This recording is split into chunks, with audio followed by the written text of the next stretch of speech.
Hello and welcome back to another episode of Injustice For All MMA. My name is David, and this episode is for UFC Fight Night Sandhagen v Font. Guys, I'm 3 days late with this episode, but I think I have some time to really delve into this fight night. This was a very interesting fight night, just to say the least. It's very interesting, all over the place, a lot of decisions, nothing wrong with that, but let's start with the first most important thing. No one got robbed. Nobody got robbed, so that's good. There are 70 different narratives in this fight night, and I'm going to go through almost all of them, because I'm kind of on a time crunch, but not really, so if this goes over time, forgive me. We're going to start from the bottom of the card and then make our way to the top. But let's just start off with just the way everything was set up. This fight night was in Nashville. And from the first fight, it was pretty packed. And you can almost tell when a crowd is, fake or dead. A good example would be that Brazil card earlier in the year. That was a card where the crowd was just not as enthusiastic as I thought they would be. Another example is saying USA over and over again. Granted, I like doing that, but in this setting, it didn't feel as good. It felt as though they were mimicking other crowds that were great. So like the Florida crowds are great, right? Because they're insane, they're wild. The USA chants are loud and vibrant. This one is sort of like in passing. Another example would be the crowd just being dead at certain moments. This crowd reminded me of that London card, the last London card, where it was dead. Super, super dead. And the reason why I point this out is because we'll get to the main event where this crowd felt casual-esque. I don't like using that word, but it felt as though they were all casuals and that they just came to just see rock'em sock'em robots. And you can tell because this fight was originally scheduled, this fight night was originally supposed to be around Umar Nurmagomedov and Corey Sandhagen. So a regular fight fan going to this would instantly understand that, hey, this main event's going to have a lot of wrestling.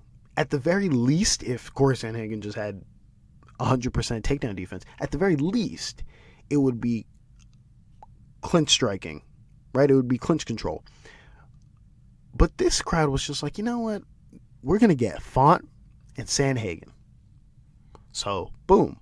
We're in for a striker's delight. But if you're smart, if you're an MMA fan or slightly knowledgeable about how fighting works, it's Corey Sandhagen has been training to fight a grappler for however many weeks. Fight falls out, and now he's just not going to grapple? That's one. Two, he's not a better boxer. He's not a better striker than Rob Font. At all. And you just expect him to just sit there and just and fight him like that? It makes no sense, but that's whatever. The crowd doesn't know that. I'm just going to jump out and say the crowd doesn't know that. I'm going to break down. We're going to go straight into honorable mentions. It's going to be half me talking about the judges and me complaining about commentary, so just get ready. I generally like commentary. But the worst commentator, pound for pound, if I had a pound for pound rankings of the worst commentators, it would go Michael Bisping, maybe Brendan Fitzgerald. And that's the order, because not only can you hear commentary, and by commentary I mean Michael Bisping, going on for long tangents that start off strong and then lead into nothing, But then him not paying attention, and I think that's the real crux of my beef with commentary is then he specifically is not actually watching the fight or analyzing it correctly or giving credit to someone else that should be getting credit or misanalyzing the situation. We'll get into it. So all those examples those characteristics that I just named, I'll give examples too. Let's start off with the first fight. With the third fight, technically. Honorable mentions. We'll go into honorable mentions. It's Durden versus Hadley. Okay. Durden versus Hadley. I had this 29-28 for Durden. Okay, first round goes to Durden. Last round went to Durden. The second round, I put a close marker on it. I gave it to Hadley. It's a close marker. You can honestly give this to either person, but I gave it to Hadley. In that first round, it's close on the feet. Durden had 2 takedowns, which occupied a big chunk of the round, and Hadley had a submission attempt to close out the round.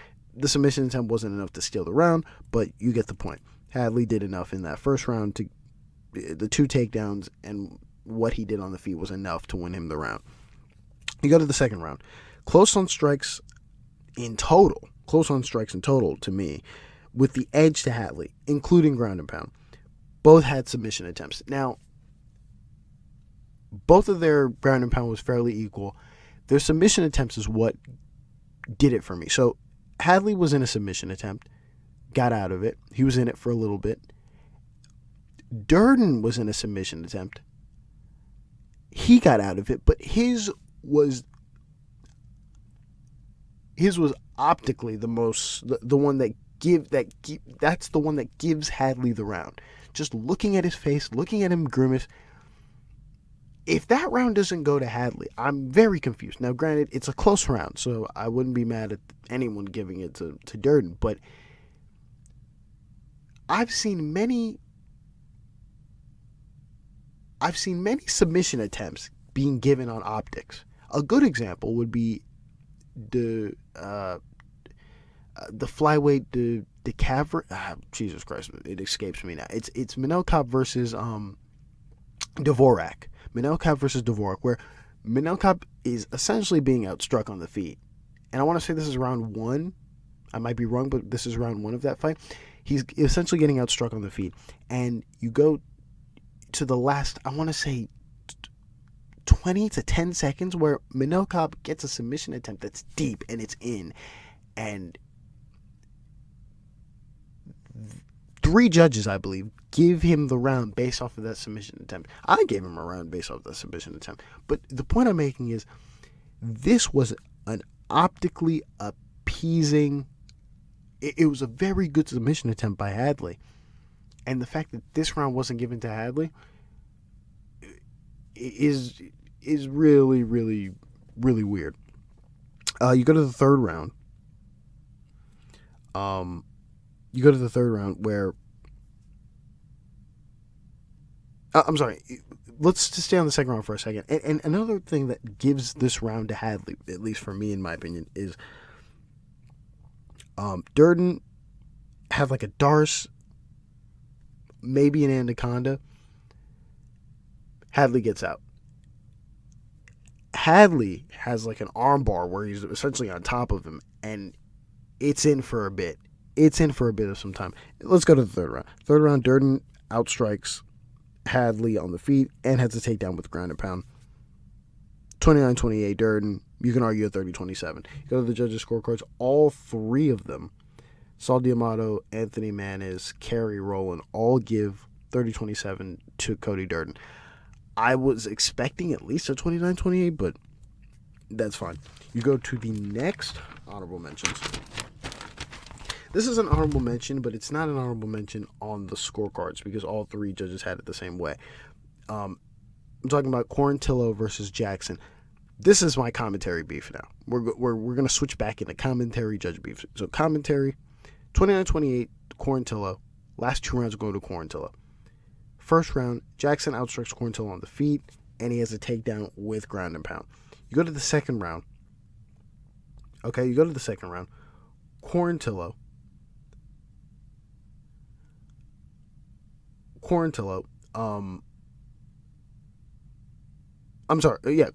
outstrikes Jackson by a lot. Okay, he just starts mixing in strikes. He's outstriking Jackson by a lot. Jackson gets a takedown, but that's irrelevant. Third round, same thing happens. Jackson gets a takedown, irrelevant. Quarantillo outstrikes Jackson pretty much on the feet.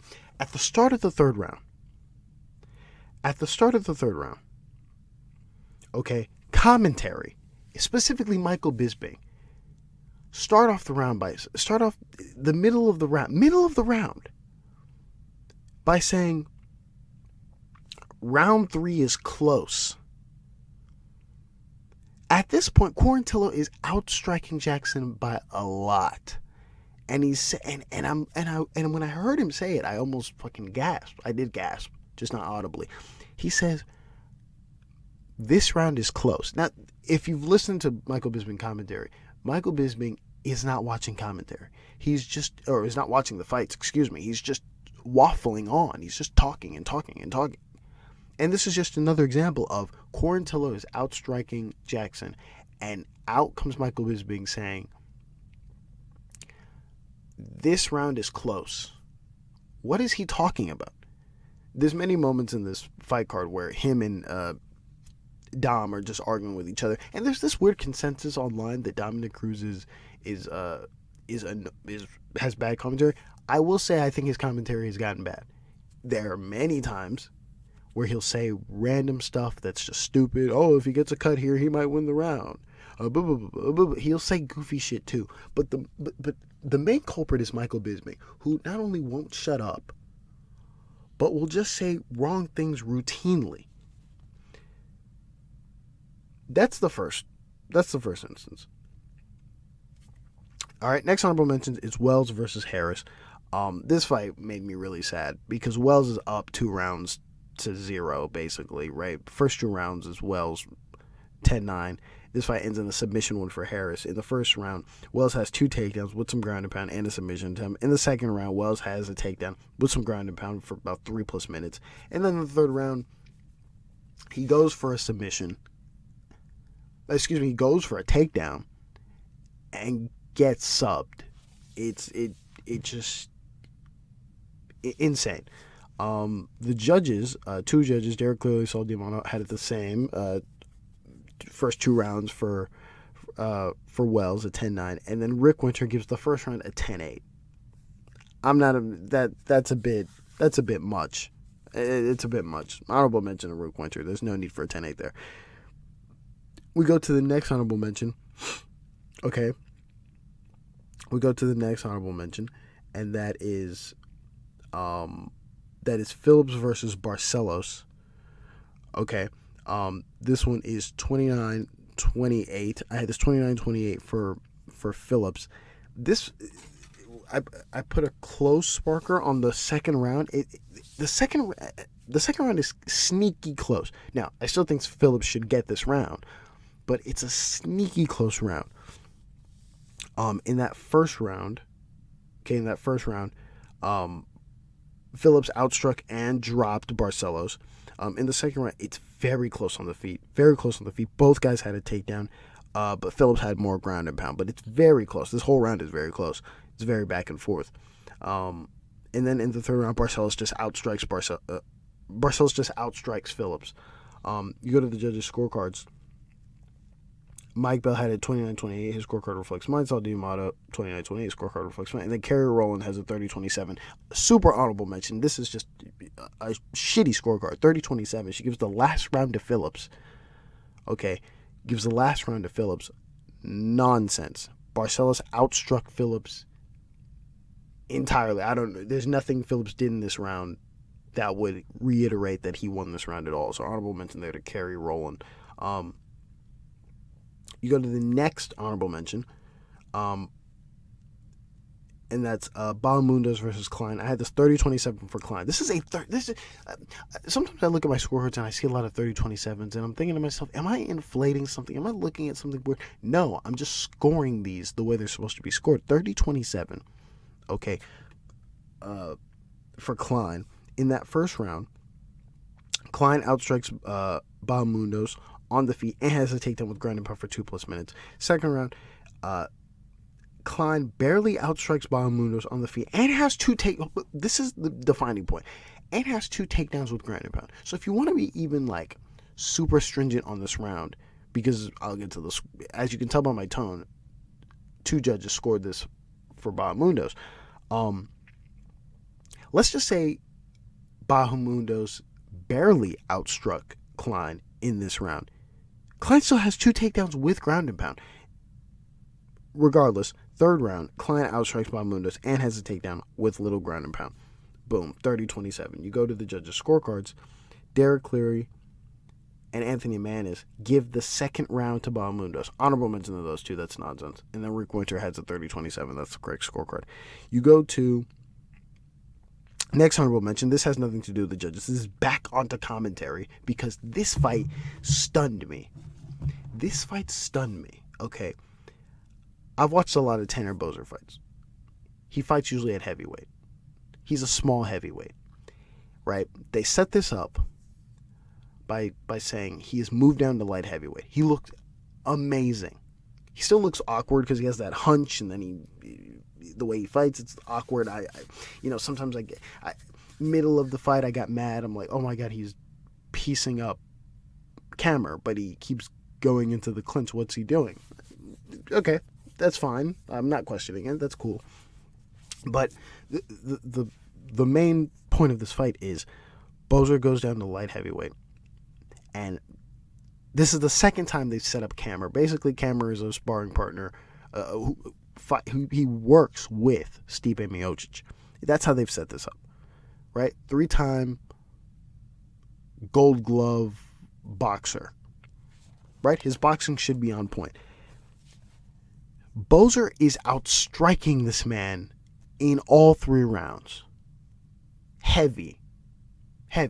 There's even a part in the third round, middle of the third round, where they bring up the stats and they show that Camur is outstriking Boser, which is nonsense. That just wasn't the case. That's false. That just wasn't the case at all. But 30-27, all 3 rounds for Boser. Let's start off with this. First round, he's outstriking Camur, right? He's outstriking him 2-1. 2-1. He's outstriking him 2-1, guys. Guess what Michael Bisping says? It's a very even round. He's not paying attention. And Anik does this little thing that ticks me off a little bit. Not to say that he's trying to sway anybody or influencing whatever, but he'll say this thing that annoys me. Many times Camur will land a shot, and he will go, oh, nice right hand by Camur, nice jab by Camur. And after he says that, Boser is there to just return a jab, a kick. He's outstriking Camur. Silence from Anik. It makes no sense. He did the same thing in the Bahamondes fight, where Klein is outstriking Bahamondes, and he'll just go, yeah, nice 1-2 by Bahamondes. What? Nice 1-2 by Bahamondes? After Klein just pieced him up and you didn't say anything? And I get Michael Bisping is waffling on, so Anik can't say anything, but at least put out the perception that the obvious person winning is the obvious person winning. It's insane. But back onto this. You go to the second round where Boser is outstriking Camur by a lot. Third round, Camur is landing on Boser, but it's obvious that Boser is outstriking Camur again in the third round. Middle of the third round, Dominic Cruz and Michael Bisping and Anik, all 3 of them in Trinity, put out this goofy reason for why Camur is losing. They basically say he's losing because he just can't get going. Something to the effect of he hasn't been able to get out the clinch, as if that's the reason why he's losing. Guys, the clinch was just some shit Boser did because I don't understand his game plan. It was basically, let's knock off Camur's head and then move him into the clinch. They used the clinch as an excuse for why Camur was having issues, when the issue was Camur just wasn't moving his head and was getting outstruck badly by Boser. And Boser decided, I'm in the mood for tacos, and just move him to the clinch.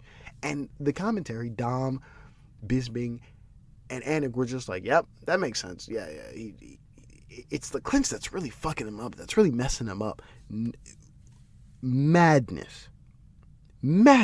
Insane. So that's all I have to say about that.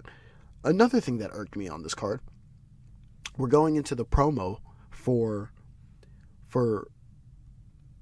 Aljamain versus Sean O'Malley. And John, and listen, there's a debate online about who's better, John or Goldie. At this point, I'm a Goldie fan. I was a Goldie fan before, and I like John. I still like John. I like John. John has a crisp voice, blah, blah, blah. He's very enthusiastic. But there's certain things he does, and I don't know whether it's his script or if it's a UFC script. That's where I have to be kind of cautious and patient and not overly zealous in how I shoot on him, because I have to be fair here. He says before the promo hits, he says, Sugar Sean O'Malley versus Aljamain Sterling, the greatest bantamweight currently. He says the greatest bantamweight at the top. He calls him the greatest bantamweight. And I'm sitting there going, he did not just call him the greatest bantamweight. I rewinded it. Because at first in my head it said best. So I was like, he said the best bantamweight? I'm like, okay, that's true. He's the best bantamweight. He's the champion. No, he says the greatest bantamweight. Once you put greatest there, everything that comes after that is what it doesn't matter. He calls him the greatest bantamweight. I then have to go into my Rolodex and go, okay, what would make him the greatest bantamweight? Okay. Let's be liberal here. Beats Corey. He's losing to Jan. Wins on the DQ. Fights to a split decision against Jan in the next fight. Granted, if you rewatch the fight, I think he won the first round, so whatever. We'll just say he won that fight 49-47. 48-47. Okay? So, if we're going to be cute with the tally so far, he's 2-1. 2-1. He then fights a torn shoulder Dillashaw, and then goes to a split decision. This time it's an actual, you can argue it for Cejudo, but I think Sterling won still, regardless. A split decision against Cejudo. Where in those 1, 2, 3, 4, 5, where in that 5 stretch of fights do we see greatest? People like to throw Cruz's greatest bantamweight. There's an argument there. People like to throw TJ in there. There's a case for that. There's a big case for that. But where are we finding greatest? If he beats Sugar Sean O'Malley and backpacks him, because he shouldn't outstrike him, but if he backpacks him, are we just gonna sit here and go, he's the greatest bantamweight of all time? That's madness. That's absolute madness. That's another thing that really got me. Andrade versus Suarez. Suarez wins by sub. The way I feel about Andrade right now is the way Tony Ferguson fans feel about Tony Ferguson, except it's very different. Ferguson is gone. Andrade is not gone in any capacity. She looked game in this fight. I think it's just the fact that I don't know what to say. I mean, I'm really lost her. She's just fighting girls that are on the rise, and she's, I don't want to say declining. That's not the right word. She's just fighting stiff competition. I think there's an argument that Andrade is just fighting top-level women. She's just fighting top-level women.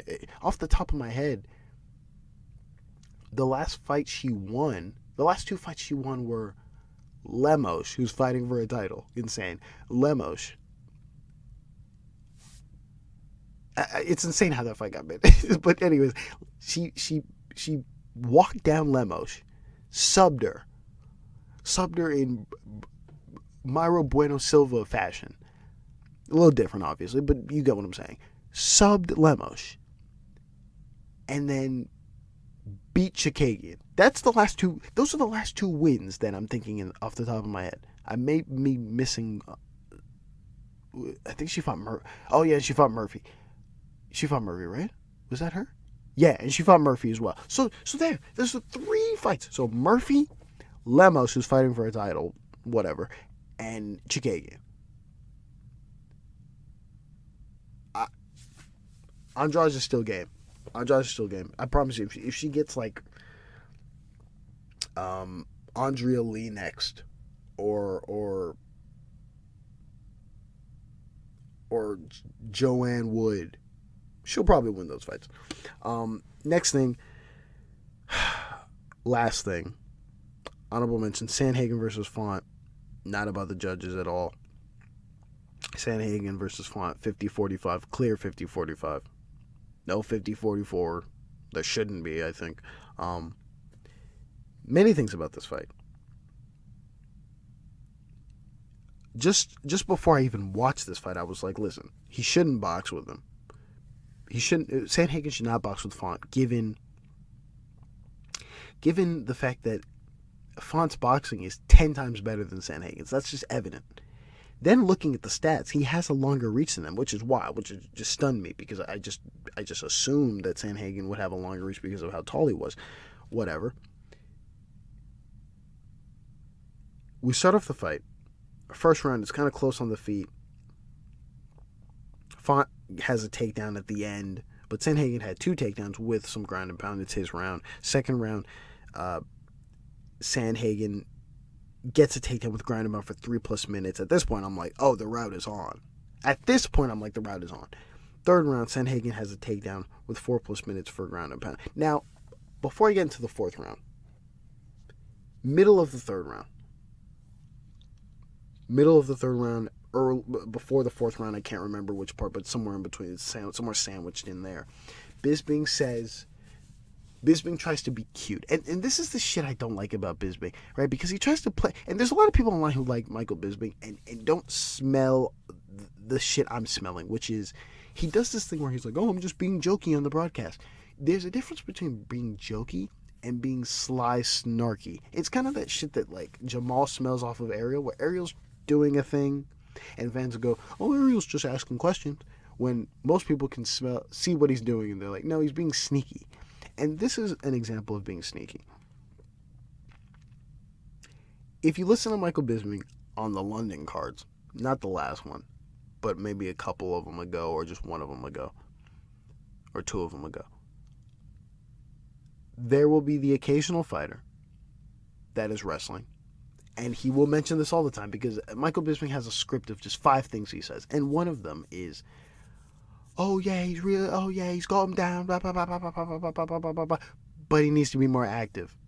He essentially is just like, the guy on top needs to be more active, which is fine. The problem with that is he's very, very inconsistent on who he wants to apply that to. He'll say that for Jacoby, which, generally speaking, sure, he needs to be more active, but no, yes and no. Like, that's kind of an opinionated one, sure. Muhammad Mokaev will fight. And if you've listened to any of my commentary on Muhammad Mokaev, is Muhammad Mokaev will pack a picnic and eat it with all his friends while laying on top of you. That's how inactive he is on top of you. Yet Michael Bisping will be like, oh my God, he's a young star. He wants to fight a fly. He wants to be champion. Instead of him waffling on about this motherfucker needs to be more active, it's, oh, he wants to be champion at 2 years old. Oh, he wants to be champion at 7. Not, hey, Muhammad Mokaev might want to do something here. Yet but the narrative on Muhammad Mokaev, roughly speaking, is the same that's on Jailton, which is he's not boring because he eventually finishes. When that shouldn't be the critique. That just shouldn't be the critique at all. But back to this fight, where he pulls out an insane thing he just says. And I'm glad Dom got him on this. By the way, I've hated Dom's commentary too, but at least Dom is focused on the fight and talking about the fight. As much as I hate what he has to say during the fight, he at least pointed out, and Anik just being like, I'm not going to say anything, right? He doesn't want to get involved in this shit. Bisping says, Sandhagen, yeah, but Sandhagen isn't doing much. Now, here's my part. Cruz does 2 things right, 1 thing right and 1 thing wrong. He goes after Bisping by saying, you mean he's winning the fight? But that's a lazy argument because that's not how you should approach that. When Bisping goes, he's not doing much on top. It should have been he is. He's landing occasional elbows, and that's enough to keep him down there. Also, if he were to flurry, if he were to just go and start rabbit punching Font was so active down there. He was so active in the first, I want to say, first 2 rounds for sure, for certain. And the third round too. When Font was on his back, he wouldn't stay still. He was squirming. To the point where we've seen enough fights to know that once you start landing those rabbit punches, the guy's squirming and he's out of there. It makes sense for Sandhagen to just go, let me keep him down there. Let me just keep him down there, just ground and pound. Bisping wants to go, oh, he's not doing much. And then when Dom approaches him about it, he's like, yeah, he's winning the fight. This is what he's supposed to do.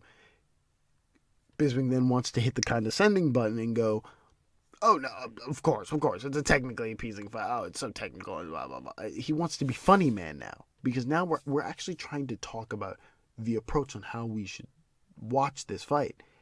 And he goes, oh, no, you're right. No, of course you're right. It's technically beautiful. It's so sad. It's so hard to keep him down there. We should give credit to Font, too, because, his guard is so active. Just absolute nonsense. Absolute nonsense from him. And the fact that this was all over this card, it was drenched all over this card. Anytime I hear Michael Bisping on commentary, I want to. I thought Paul Felder was bad. Bring back Laura Sanko. Laura Sanko isn't this bad. She's not good, but she's not this bad. I'd rather hear her talk about just jiu-jitsu positions and blah, blah, blah, blah, blah. This is insane. It's gross and it's insane and it should be canceled. Fucking terrible. This fight night pissed me off because it's just Bisping talking for hours while I'm trying to enjoy the fights. Well, some fights were very, very enjoyable. Very enjoyable. How could you ruin a perfect performance by Tanner Boser? Oh, by talking about how Camur trains with Stipe 7 times. By talking about how Camur landed a shot and then proceeded to get hit 7 more times. That's how you ruin a fight for me. Oh, he trains with Stipe. Oh, he's a 3-time Golden Glove winner. But he's getting outstruck 3-1. Oh, this third round's really close, even though he's getting outstruck 2-1. That's how you ruin a fucking fight. You know how else you ruin a fight? By stopping a fight too early. Jacoby versus Nzechukwu gets stopped too early. We've watched enough Nzechukwu fights. It's insane to where Nzechukwu covers up his entire face and he's ready to burst and move, and they stop it too early. And we know he stopped it too early. Nonsense. That's all I got. I'm done. That's all I got. Thank you all for listening, and God bless.